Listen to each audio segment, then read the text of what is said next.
থেকে আসছিলাম ডিউটি শেষ করে, দেখে একজন কিছু লোক কি হয়েছে দেখলাম আরাম ছুরি বের করছে, ছুরি চালাবো তখন ঝাঁপিয়ে পড়ি। একার জীবনে রিস্ক নিয়ে আমি ঝাঁপিয়ে পড়ি, ওদের আতঙ্কবাদী বা দুষ্কৃতিকে আমি একা দমন করি। তারপরে সবার পাবলিক প্রোটেকশন সাপোর্ট দিয়েছে। কি করতে আসছিল সোনার দোকানে, কি করতে আসছিল? এভরিথিং ডাকাতি চালাতে কিছু হবে না, ছুরি কাছতে সবই পাওয়া গেছে। আপনি কি করেন?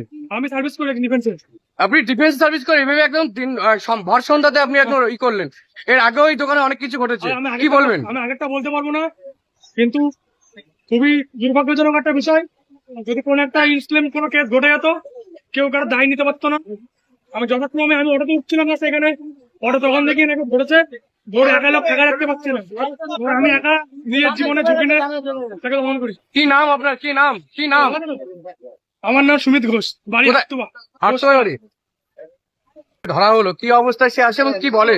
মাস্ক পরা ছিল, ওনাকে জিজ্ঞেস করা হয়েছে যে কোথায় বাড়ি কোথায়, মানে একটা সার্জিক্যাল মাস্ক, তারপরে এমনি মাস্ক যে ওনাকে বললাম যে কোথায় বাড়ি কোথায়, বলছে গাইঘাটায় বাড়ি। অনেক ফলো করছে, আমরা সাইডে তালা মারো বলে আমরা রেডি হচ্ছে, 8টায় আমাদের ক্লোজ, আমরা রেডি হচ্ছে। চাবির ব্যাগটা নিতে যাবো, সাইডে গেছি, সঙ্গে সঙ্গে এখানে কেটে চলে এসছে। তারপরে আমরা ওনাকে কি পাওয়া যায়, কি পাওয়া যায় ওর কাছ থেকে? একটা ছুরি পাওয়া গেছে, একটা হাতুড়ি পাওয়া গেছে, আর একটা প্লাস্টিকের গান পাওয়া গেছে, কিছু মানে গুলি আছে। অনেক বন্দুক দেখি কি ভয় দেখাচ্ছিল? না, এমনি মাস্ক গুলো ঢুকছিল, আমাদের ছিল ভেতরে, বলেছে যে মাস্ক খুলতে হবে। আমাদের নিয়ম হচ্ছে মাস্ক খুলে ভিতরে প্রবেশ করতে হবে, যেই হোক, সে মালিক হোক আর সে স্টাফ কাস্টমারই হোক।